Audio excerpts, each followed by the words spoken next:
A graça e a paz do Senhor Jesus. Que alegria estar com você, aluno da EBD, em mais uma aula de estudo da Palavra do Senhor. E a lição desse semestre, estamos estudando o Sermão do Monte. A lição hoje é a lição 7, que traz por título a coerência entre a vida interior e a prática externa. E nessa lição, o autor vem nos ensinar a importância de termos uma vida cotidiana, uma vida diária, condizente com aquilo que de fato está em nosso coração. O texto de referência para a nossa aula de hoje está no Evangelho, segundo escreveu Mateus, capítulo 6, do versículo 1 até o versículo 5. E ele traz aqui uma fala de Jesus Cristo, uma referência de Jesus Cristo em relação à vida de dar ofertas, né, de ajudar as pessoas, uma vida de oração e uma vida de jejum, que é uma prática social mesmo. E nesses três pilares, eu quero trazer para você aqui ideias importantíssimas que está contida nesse texto. Para começar, vamos fazer a leitura da Bíblia Sagrada desse texto? São apenas 5 versículos, então ouça essa leitura comigo aqui rapidamente. Livro de Mateus, capítulo 6, versículo do 1 até o versículo 5, diz assim: Guardai-vos de fazer a vossa esmola diante dos homens, para serdes vistos por eles. Aliás, não tereis galardão junto ao vosso Pai que está nos céus. Quando, pois, der esmola, não faças tocar trombeta diante de ti, como fazem os hipócritas nas sinagogas e nas ruas. Fazem isso para serem glorificados pelos homens. Em verdade vos digo que eles já receberam galardão. Mas, quando tu deres esmolas, não saiba a tua mão esquerda o que faz a tua direita, para que a tua esmola seja dada ocultamente, e teu Pai, que vê em secreto, te recompense publicamente. E quando orares, não seja como os hipócritas, pois se comprazem em orar em pé. Oram em pé nas sinagogas e nas esquinas e andando pelas ruas. Fazem isso para serem vistos pelos homens. Em verdade vos digo que eles já receberam o seu galardão. Um texto de Jesus, e ele vem trazer sobre a importância de um cristão ter uma vida cristã, ter uma vida cotidiana, genuína em Deus, mas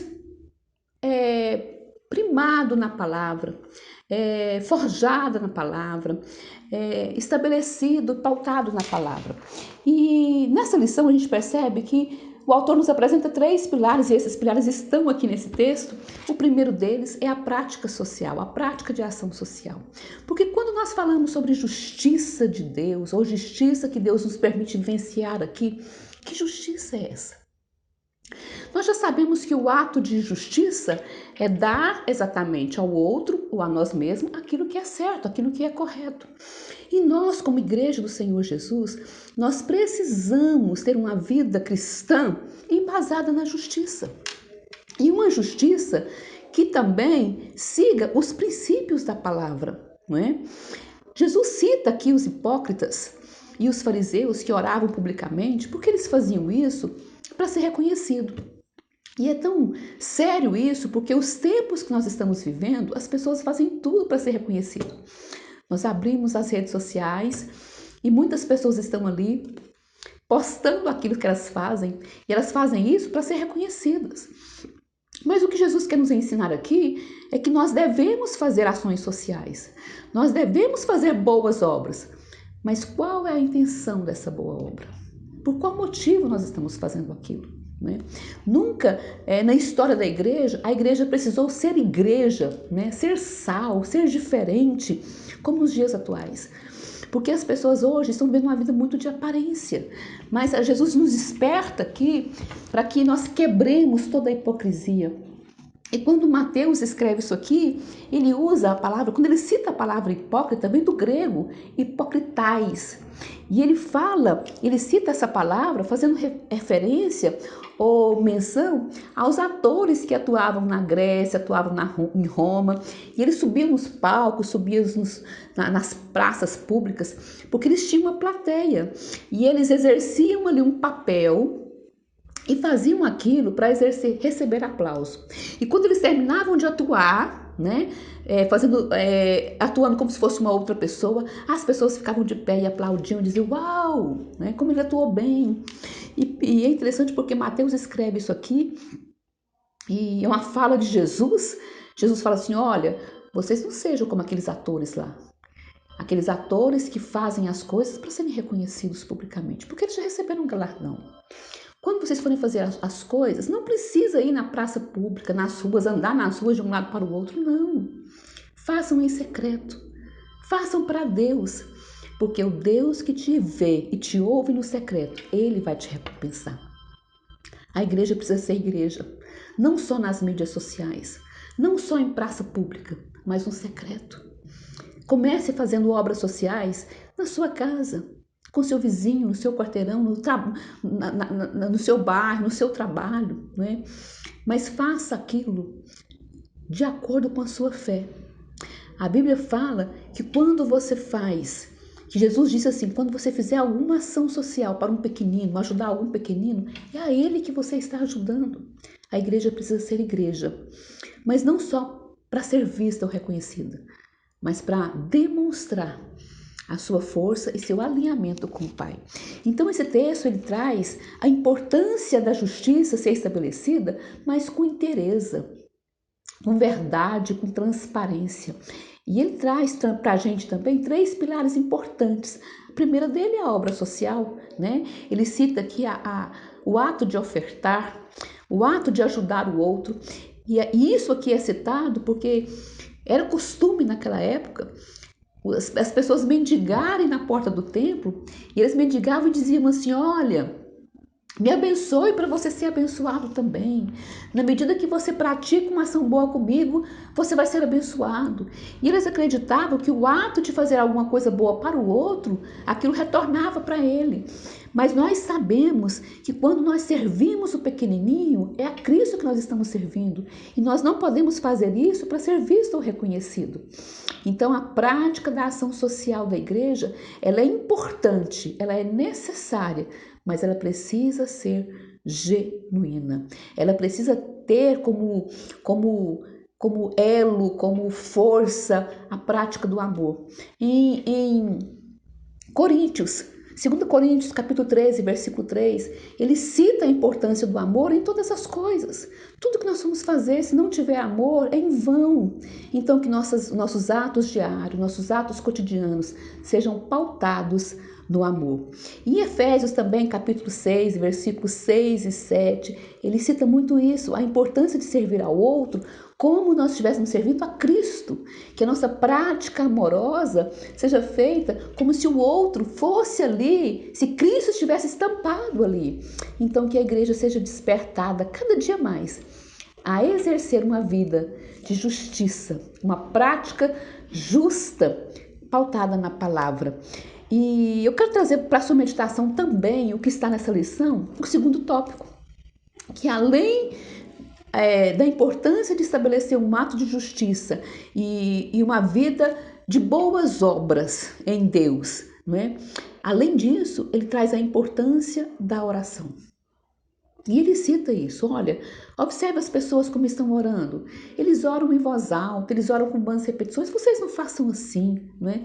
Sejam genuínos, sejam verdadeiros. Será que a sua vida interior, o seu coração está de acordo com aquilo que você ora alto na igreja? Com aquilo que você quer que as pessoas ouvem você orando? Então ele nos chama a atenção para ter uma vida de quebrantamento, uma vida de transparência com o Senhor. Que a sua oração seja um diário confidencial com o Senhor, onde você vai dizer para Ele tudo que você está sentindo, pensando, onde você vai se revelar com o Pai. E a Bíblia fala que aquele que é o nosso Deus, que nos ouve no secreto, Ele vai nos recompensar e vai nos atender no secreto. A oração é um pilar importantíssimo e poderosíssimo para a vida do cristão. É uma arma do cristão. E eu quero caminhar aqui para o terceiro item, que é a importância do jejum, a prática do jejum. O texto que nós lemos, ele cita isso. E a Bíblia fala que o jejum é uma das armas poderosas. Mas o jejum, ele precisa ser praticado não só para as pessoas verem isso, não só para ter um reconhecimento público. Aliás, não é para ter um reconhecimento público. O jejum é um elo que vai te ligar ao Senhor. O jejum é uma arma que vai te deixar mais quebrantado, vai mortificar a sua carne. O jejum, ele é a expressão da sua necessidade da graça de Deus na sua vida. Nós precisamos entender que o jejum, ele nos deixa mais crente, ele nos deixa mais forte. O jejum, ele demonstra o nosso compromisso com Deus, ele demonstra a nossa fé no Pai, a nossa dependência do Eterno. E, como resultado, o jejum, ele gera autocontrole na vida do cristão. E Jesus, ele vem ressaltar isso. Ele fala, quando você for jejuar, que as pessoas não precisam ficar sabendo não, se ajeitem, né? Não demonstre contrição, tristeza, dizendo muito pelo contrário, né? Ninguém precisa saber que você está jejuando. O seu Pai, o seu Deus em secreto já sabe, e é isso que conta, é isso que importa. Então ele nos convida a ter uma vida alinhada com o Senhor, para que o Senhor, que nos acompanha, que conhece o homem interior, que sabe quem nós somos, ele nos dê a paga, a recompensa por cada atitude nossa. E o jejum, e eu quero trazer para você aqui, ele pode ter quatro viés. O primeiro dele, ele pode ser coletivo e pode ser individual. Você pode jejuar com sua família, com seu cônjuge, com seus amigos, com sua igreja. Pode ser uma campanha coletiva e pode ser individual, você e Deus. Ele pode ser total, onde você vai abster de qualquer alimento, e ele pode ser parcial. Isso independe do resultado. O seu Deus conhece a intenção do seu coração. É importante que ele tenha um propósito, que ele tenha uma finalidade. O jejum é uma arma poderosa. Isaías, capítulo 58, é um texto tão lindo, eu queria muito ler esse texto com você, que está no capítulo 58, e o versículo, a partir do versículo 6, o profeta aqui, ele traz aqui um esclarecimento de qual é o verdadeiro jejum que Jesus, que o Senhor, que Deus requer da minha vida e da sua vida. Porque a gente fica pensando, Senhor, eu vou jejuar, mas como é mesmo que o Senhor quer que eu jejue? E aqui ele traz aqui algumas ideias do verdadeiro jejum que Deus requer de nós. E quando ele cita isso aqui, ele está dizendo exatamente para que nós não façamos como aquelas pessoas, como os hipócritas faziam. Jejuavam para aparecer, jejuavam para ter uma recompensa daquilo que eles estavam fazendo. Não. Ele fala, olha, querem saber a verdade? Quando vocês forem jejuar, sejam quebrantados, sejam humildes. E eu gostaria muito que você tivesse um tempo, eu não vou fazer essa leitura agora para a gente não alongar a nossa aula, mas eu queria muito que você tivesse um tempo. Anote aí no papelzinho, Isaías, capítulo 58, do versículo 6, e você vai ler, pode ler o final do capítulo, mas traz ideias fantásticas. E sabe o que está revelado aqui na palavra? Que o verdadeiro jejum é que você seja mais humano, que você olhe para o seu irmão, cuidando do seu irmão, que você tire do seu irmão o fardo que está pesado sobre ele, que você tire a algema do seu irmão, aquilo que fadiga ele, a injustiça, né? Que você quebranta, que você rompa com a fome, com a falta de dignidade. Então ele chama a igreja para ser igreja. Aqui está dizendo, olha, não adianta vocês entrarem na casa de vocês e abster só de alimento, não. Saiam e pratiquem boas obras. Olhem à sua volta o que precisa ser feito. Vamos ser igreja. O verdadeiro jejum que ele chama aqui para a gente viver, para a gente experienciar, é um jejum com práticas, é um jejum com ação social. A igreja do Senhor Jesus, ela foi reconhecida há muito tempo por coisas que ela não podia fazer. Os cristãos não fazem assim, o crente não vai em tal lugar, o crente não pode isso, o crente não pode aquilo, mas para esse tempo, Deus tem despertado uma igreja para mostrar o que nós devemos fazer. Nós devemos amar mais, nós devemos praticar mais ações sociais, nós devemos intervir nas leis, sim, mudar leis que têm causado injustiça, que têm gerado desfraude para a população. Nós precisamos ser igreja em amor, em sabedoria, né? Em alinhamento com a palavra, mas nós precisamos fazer a diferença, porque quando ajudamos o pequenininho, é a Cristo que estamos ajudando. Quero que você entenda a importância dessa aula e que a sua vida espiritual, a sua vida íntima, a sua vida pessoal com o Senhor, ela seja refletida na sua atitude, no ato de ofertar, no ato de praticar ação social, na sua vida cotidiana de oração e no seu jejum, quer parcial, quer total, quer coletivo, quer individual, mas que você entenda que para esse tempo, Deus nos chama para que a nossa vida interna seja revelada, seja vista como cartas abertas que orientam, que norteiam e que conduzem a nossa geração. Que Deus abençoe sua vida e que você tenha um tempo para reler esse texto de Mateus, capítulo 6, do versículo 1 até o versículo 5, e que você seja ministrado por essa palavra. Amém? Fique na paz do Senhor.